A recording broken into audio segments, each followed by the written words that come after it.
Senhor Jesus Cristo, a todos meus amados, abençoados irmãos, irmãs, livres pensadores, amantes das Santas e Sagradas Escrituras, eu sou o pastor Rômulo Bereno de Verdade e nós estamos num projeto a qual o Espírito Santo assentou na tábua do meu coração e na minha psique, a leitura da Bíblia anual com todos vocês aqui no meu canal no YouTube e também nas redes sociais. Nós já concluímos o livro do Novo Testamento, os 27 livros, e agora estamos na leitura do Antigo Testamento. Já concluímos Gênesis, Êxodo, Levítico, Número, Deuteronômio, Josué, Juízes, Ruth e agora estamos no livro de 1 Samuel. A leitura de hoje é capítulos 2, 3, 4 e 5. Lembrando, de segunda a sexta, 3 livros, sábados 4 e domingo 4. Então vamos lá? O Cântico de Ana. Então orou Ana e disse: O meu coração exulta no Senhor. O meu poder está exaltado no Senhor. A minha boca se dilatou sobre meus inimigos, porquanto me alegro na tua salvação. Não há santo como o Senhor é, porque não há outro fora de ti, e rocha nenhuma há como o nosso Deus. Não multipliqueis palavras de altíssimas altivezas, nem saiam coisas árduas da vossa boca, porque o Senhor é o Deus da sabedoria, e por ele são as obras pesadas na balança. O arco dos fortes foi quebrado, e os que tropeçavam foram cingidos de força. Os fartos se alugaram por pão, e cessaram os famintos. Até a estéril teve 7 filhos, e a que tinha muitos filhos enfraqueceu. O Senhor é o que tira a vida e a dá. Faz descer da sepultura e faz tornar a subir dela. O Senhor empobrece e enriquece, abaixa e também exalta. Levanta o pobre do pó, e desde o esterco exalta o necessitado para fazer assentar entre os príncipes, para fazer herdar o trono da glória, porque do Senhor são os alicerces da terra, e assentou-se sobre eles o mundo. Os pés dos seus santos guardará. Porém os ímpios ficarão mudos nas trevas, porque o homem não prevalecerá pela sua força. Os que contendem com o Senhor serão quebrantados. Desde os céus trovejará sobre eles. O Senhor julgará as extremidades da terra e dará a força ao seu rei, e exaltará o poder do seu ungido. Então Eucana se foi a Ramá, a sua casa, porém o menino ficou servindo ao Senhor perante o sacerdote ali. Olha que coisa interessante e fantástica. Ana tem palavra. Ana pediu um único filho homem, varão. Passado o momento que ele desmama, ela volta, ela entrega, ela se alegra com ele e fala: "Ó, eu sou aquela mulher que pediu, que clamou. Talvez você não me lembre mais de mim, passou muito tempo, mas eu estou aqui. Eu me lembro do que eu prometi, eu me lembro do que eu votei, eu me lembro do que eu acordei com o Senhor, com o Eterno. Estou aqui para cumprir, estou aqui para devolver, estou aqui para pagar o meu voto, a minha promessa para o Senhor." E aí eu quero liberar essa palavra sobre a tua vida. Tenha palavra, tenha a sua palavra, seja se ensina ou não, aquilo que você falar, você faça, aquilo que você prometer, você cumpra, porque quando você, eu estou dizendo isso no sentido para o Senhor, tá? E claro que no cotidiano também, sem sombra de dúvida, é uma extensão para o nosso dia a dia, mas estou dizendo assim, concernente às coisas para Deus. Eu já falei sobre isso em Eclesiastes 5, em Deuteronômio também falando sobre os votos. É melhor você não votar do que você votar e não cumprir. É melhor você não prometer do que prometer e não honrar a sua promessa. Mas Ana nos dá uma lição preciosíssima aqui. E é essa palavra que eu quero liberar sobre a tua vida. Se você puder levantar a sua mãozinha direita, aqui é a minha mão direita. Diz assim, ó: ora, aquele que é poderoso para fazer infinitamente mais, muito mais, além daquilo que pedimos ou pensamos, segundo o seu poder, segundo o seu propósito, que em nós opera. Creia nisso e você vai entender agora. Os crimes dos filhos de Eli, redobra atenção. Eram, porém, os filhos de Eli, filhos de Belial, não conheciam o Senhor, porquanto o costume daqueles sacerdotes com o povo era de, oferecendo a alguém algum sacrifício, vinha o moço do sacerdote, estando ele se cozendo a carne, com um garfo de 3 dentes em sua mão, e dava com eles na caldeira, ou na panela, ou no caldeirão, ou na marmita, e tudo quanto o garfo tirava, o sacerdote tomava para si. Assim faziam todo Israel que ia ali em Siló. Também antes de queimarem a gordura, vinha o moço do sacerdote e dizia ao homem que sacrificava: dá essa carne para assar ao sacerdote, porque não tomará de ti a carne cozida, senão crua. E dizendo o homem: queime primeiro a gordura de hoje, depois toma para si, quanto desejar a tua alma. Então lhe dizia: não, agora há de dar, se não por força tomarei. Era, pois, muito grande o pecado desses mancebos, desses jovens, perante o Senhor, porquanto os homens desprezavam a oferta do Senhor. O mistério, o ministério de Samuel. Porém, Samuel ministrava perante o Senhor, sendo mancebo jovem, vestido com um éfode de linho, que sua mãe lhe trazia, uma túnica pequena, de ano em ano, e lhe trazia quando o seu marido subia para sacrificar o sacrifício anual. E Eli abençoava Eucana e a sua mulher, e dizia: o Senhor te dê semente dessa mulher, pela petição que fez ao Senhor, e voltavam para o seu lugar. Redobre atenção. Capítulo 2, versículo 21. Visitou, oh glória, visitou, aleluia, pois o Senhor a Ana, e concebeu, e teve 3 filhos e 2 filhas. E o mancebo Samuel crescia diante do Senhor. 3 filhos com o jovem Samuel, 4. E 2 filhas, 6 filhas. Quantos filhos ela pediu? 1. Que filho ela pediu? Homem.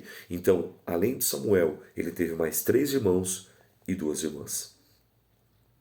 Olha que coisa fantástica. Deus é poderoso para fazer infinitamente mais além daquilo que pedimos ou pensamos. Ela queria 1, Deus deu 6. Quando ela coloca no cântico, alguns ousam dizer que é 7, porque no cântico ela diz assim, ó, olha que tremendo, ó, no capítulo 2 e no versículo 5: os fartos se alugam por pão, e cessaram os famintos. Até estéril teve 7 filhos, e a que tinha muitos filhos enfraqueceu. Ou seja, ela está falando dela e de Penina. Penina tinha muitos filhos, agora Penina não gera mais, e agora quem vai gerar é Ana.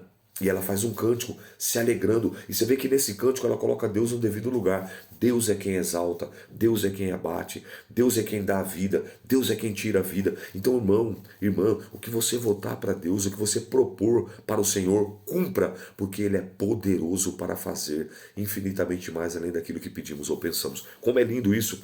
Então, porém, Eli, já muito velho, e ouvia tudo quanto os filhos faziam, todo Israel, e como eles se deitavam com as mulheres em bandos, se ajuntavam à porta da tenda da congregação, e disse-lhe: por que fazeis tais coisas? Por que ouço de todo esse povo os vossos malefícios?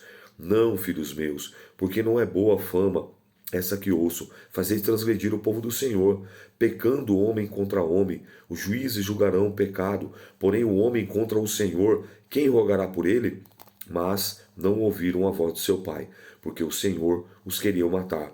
E o mancebo Samuel ia crescendo e fazia-se agradável, assim para com o Senhor, como também para com os homens. Você vê que tudo já é uma preparação de Deus. Ele tinha 2 filhos, Ofni e Finéias, mas eles estavam fazendo tudo aquilo que não era do agrado do Senhor. E Deus ali prepara Samuel, que nós vamos ver aqui logo adiante, que vai ser o sucessor de Eli, e não os seus filhos, porque infelizmente os filhos estavam fazendo, como eu acabei de relatar aqui, todas essas ações, todas essas atitudes que eram mal perante Deus, perante os homens, perante as mulheres, perante as pessoas, estavam gerando uma má fama. Porém, eles foram advertidos por Eli, mas eles não deram ouvidos. Então, o próprio Deus permitiu que endurecesse o coração, porque o final deles seria um trágico. E aí vem a profecia. Eu gosto muito desse capítulo 2, principalmente o versículo 30, onde eu vou pontuar. Mas olha agora a partir do versículo 27. Ó, a profecia contra a casa de Eli. Ó, veio um homem de Deus a Eli e disse-lhe: assim diz o Senhor, não me manifestei na verdade à casa de teu pai? Estando eles ainda no Egito, na casa de Faraó? E eu escolhi dentre todas as tribos de Israel para sacerdote, para oferecer sobre o meu altar, para acender o incenso, para trazer o éfode perante mim. E dei à casa de teu pai todas as ofertas queimadas dos filhos de Israel. Por que dai coices contra o sacrifício e contra a minha oferta de manjares que ordenei na minha morada? E honras aos teus filhos mais do que a mim, para vos envergonhares dos principal de todas as ofertas do meu povo de Israel? Olha o versículo 30. Portanto, diz o Senhor, o Deus de Israel. Na verdade, te tinha dito eu, que a tua casa, a casa de teu pai, andariam diante de mim perpetuamente, ou seja, para sempre. Porém, agora, diz o Senhor, longe de mim tal coisa, porque os que me honram, honrarei. Eu vou repetir, os que me honram, honrarei. Porém, os que me desprezam serão envilecidos, ou seja, desprezados. E eis que vem dias que cortarei o braço da casa de teu pai, para que não haja mais velho algum em tua casa. E verás o aperto da morada de Deus, em lugar de todo o bem que houvera de fazer a Israel, nem haverá por todos os dias velho algum em tua casa. O homem, porém, que eu não te desarraigar do teu altar, será para ti consumir os olhos, para te entristecer a alma, e toda a multidão da tua casa morrerá, quando chegar a idade varonil, e isto será por sinal, a saber, o que sobrevirá aos teus dois filhos, a Ofni e Finéias, ambos morrerão no mesmo dia. E eu suscitarei para mim um sacerdote fiel, que obrará segundo o meu coração e a minha alma, e eu lhe edificarei uma casa firme, e andará sempre diante do meu ungido. E será que todo aquele que ficar do resto da tua casa virá a inclinar-se diante dele por uma moeda de prata, e por um bocado de pão, e dirá: rogo-te que me admitas a algum ministério sacerdotal para que possa comer um pedaço de pão. Então você vê, Deus levanta um profeta anônimo, um profeta não literário, a Bíblia não relata o seu nome, não relata de onde ele vem, de onde ele é, mas que ele era profeta. Profeta recebe o oráculo, a mensagem, a revelação de Deus para os homens, do alto para a terra. E agora o Eli, que tinha esse ministério sacerdotal, ele recebe essa dura palavra. Então, está vendo aqui, como eu digo para você, que profecia não é só bênção? Eis que te digo, e digo mais, te digo de Deus, não vai vencer, vai viajar, vai conquistar, vai possuir. Lembro de uma outra profecia de Isaías ao rei, no capítulo 38, onde diz: põe a tua casa em ordem, porque certamente morrerás e não viverás. O rei recebe aquela profecia, vira o rosto para a parede, ora e ora, e Deus ouve as lágrimas, ouve a oração e vê as lágrimas, e manda Isaías voltar e dizer que estava acrescentando 15 anos de vida.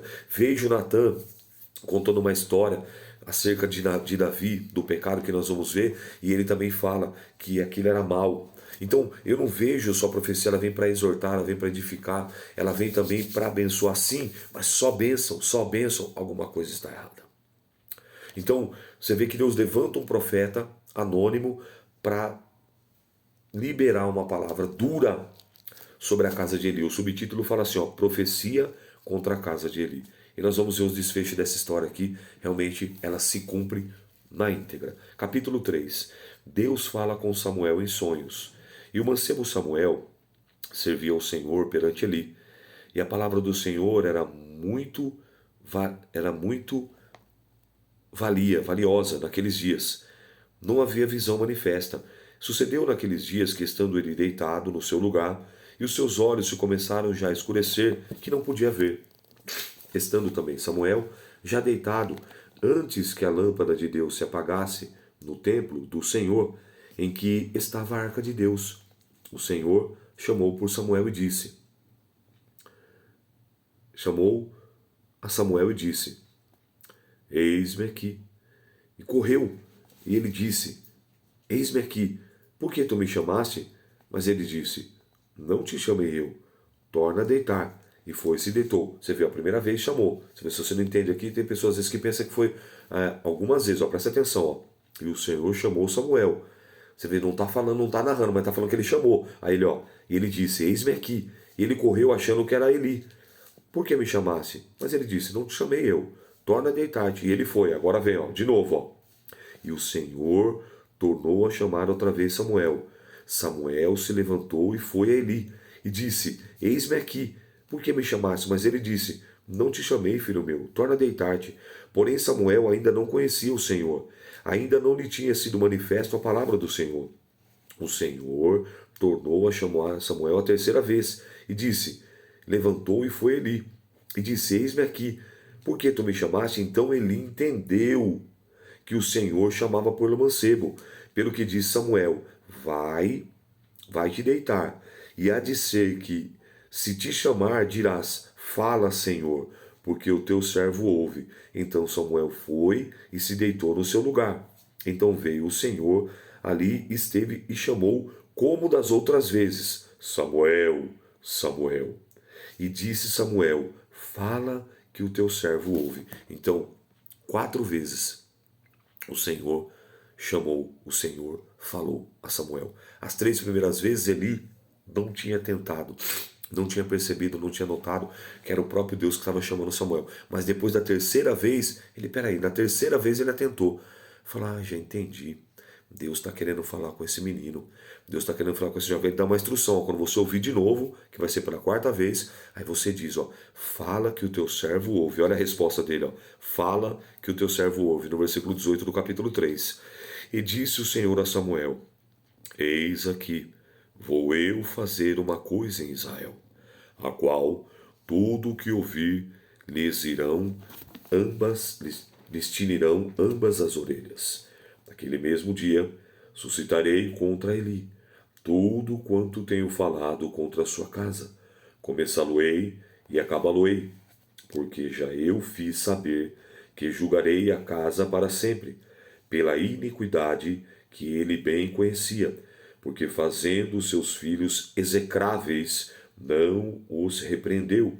Portanto, jurei à casa de Eli que nunca, jamais será expiada a iniquidade da casa de Eli, com sacrifício nem com oferta de manjares.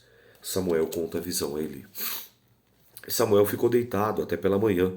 Então abriu as portas da casa do Senhor, porém temia Samuel relatar essa visão a Eli. Então chamou Eli a Samuel e disse: Samuel, meu filho. Disse ele: Eis-me aqui. Ele disse: Que palavra é que te falou? Peço-te que não me encubras, assim Deus te faça. E outro tanto, se me encobrires alguma palavra de todas as palavras que ele te falou. Então Samuel lhe contou todas aquelas palavras e nada lhe encobriu. E disse ele: O Senhor é, faça o que bem parecer aos seus olhos. Crescia Samuel e o Senhor era com ele. E nenhuma de todas as suas palavras deixou cair por terra. Olha que coisa linda isso aqui. Nenhuma de todas as palavras que Samuel falou, verbalizou ou profetizou caiu por terra. Deus era com ele. E todo Israel, desde Dan até Berseba, conheceu que Samuel estava confirmado por profeta do Senhor. E continuou o Senhor a aparecer em Siló, porquanto o Senhor se manifestava a Samuel em Siló pela palavra do Senhor. Capítulo 4. Olha agora, começa a vir os cumprimentos, começa a vir a execução. Os filisteus vencem os israelitas. E veio a palavra a Samuel a todo Israel, e saiu ao encontro a peleja dos filisteus, e acampou-se junto a Ebenezer, e os filisteus lhe acamparam junto a Afeca. E os filisteus se dispuseram em ordem de batalha para sair contra Israel, e estendendo-se a peleja, Israel foi ferido diante dos filisteus, porque feriram na batalha no campo uns 4.000 homens, tornando o povo ao arraial. Disseram aos anciãos de Israel: Por que nos feriu o Senhor hoje diante dos filisteus? Tragamos de Siló a arca do concerto do Senhor, que venha no meio de nós, para que nos livre da mão dos nossos inimigos. Enviou, pois, o povo a Siló, e trouxeram de lá a arca do concerto do Senhor dos Exércitos, que habita entre os querubins, e os 2 filhos de Eli, Ofni e Finéias, que estavam ali com a arca do concerto de Deus. E sucedeu que, vindo a arca do concerto do Senhor ao arraial, todo Israel jubilou com grande júbilo, até que a terra se estremeceu. E os filisteus, ouvindo a voz de júbilo, disseram: Que voz de tão grande júbilo é essa no arraial dos hebreus? Então souberam que a arca do Senhor era vindo ao arraial, pelo que os filisteus se atemorizaram, porque diziam: Deus veio ao arraial. E diziam mais: Ai de nós, que tal nunca jamais sucedeu antes. Ai de nós, quem nos livrará da mão desses grandiosos deuses? Então são os deuses que feriram os egípcios com todas as pragas junto ao deserto. Esforçai-vos e sede homens, ó filisteus, para que porventura não venhais a servir aos hebreus, como eles serviram a vós. Sede, pois, homens e pelejai. Então pelejaram os filisteus, e Israel foi ferido, e fugiram cada um para a sua tenda. E foi tão grande o estrago que caíram em Israel 30.000 homens de pé.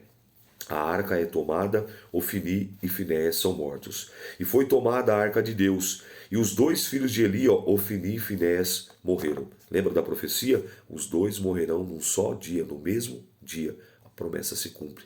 A arca é capturada. Então, se você fizer a conta 30.000 com 4.000, 34.000 homens dos exércitos de Israel morreram.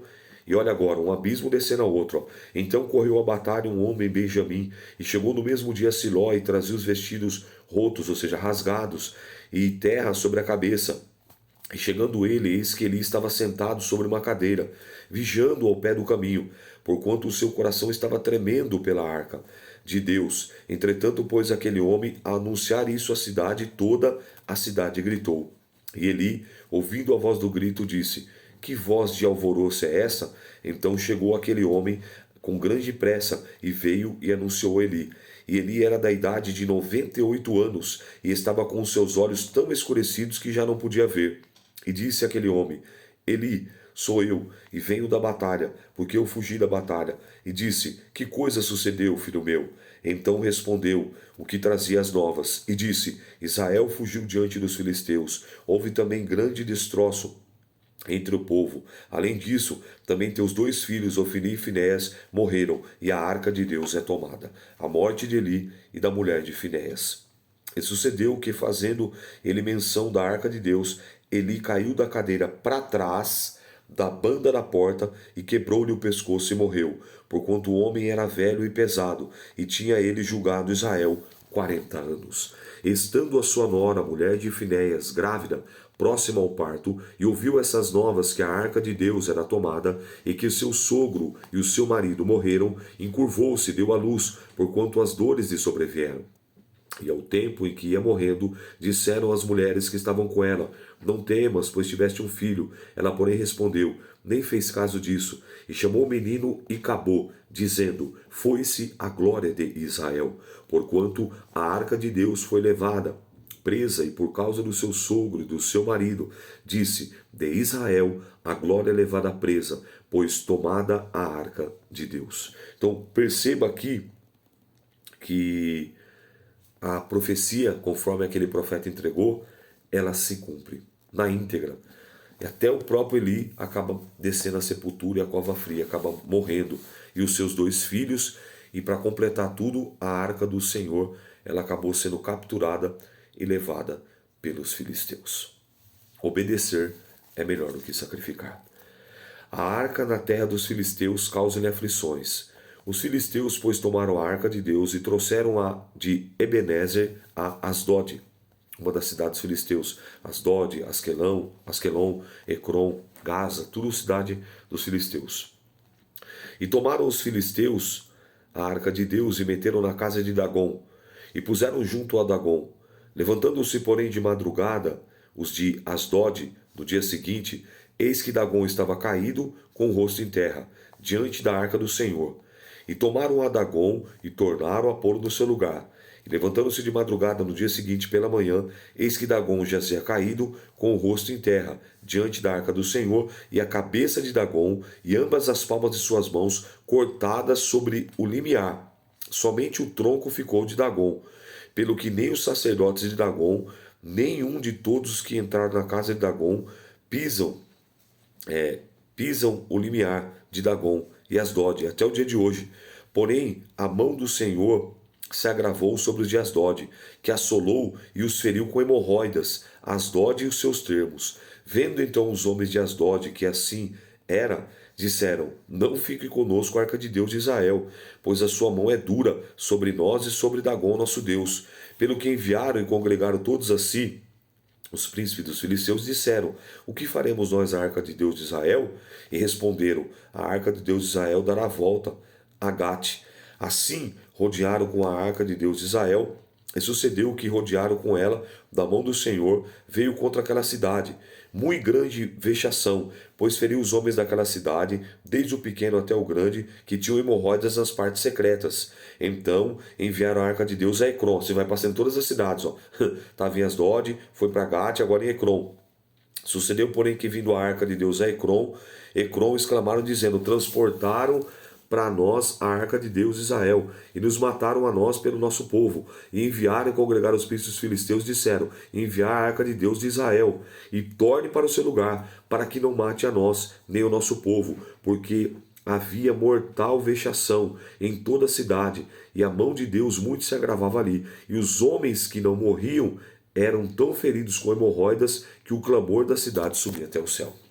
Então, você vê que a arca simbolizava, lembra, representava a presença de Deus, e o próprio Deus agora começa a intervir, né, a agir em favor dele, porque ele não necessita que ninguém o defenda, mas ele é poderoso, ele é o Shaddai, e nós vemos a consequência aqui. Seja como for, essa foi a leitura de hoje, que o Espírito Santo de Deus possa e deva falar infinitamente melhor na tábua do seu coração. Eu sou o pastor Rômulo Beirano de Verdade, e essa foi a leitura de hoje. Querendo Deus, amanhã nós daremos sequência. A paz do Senhor, Deus te abençoe.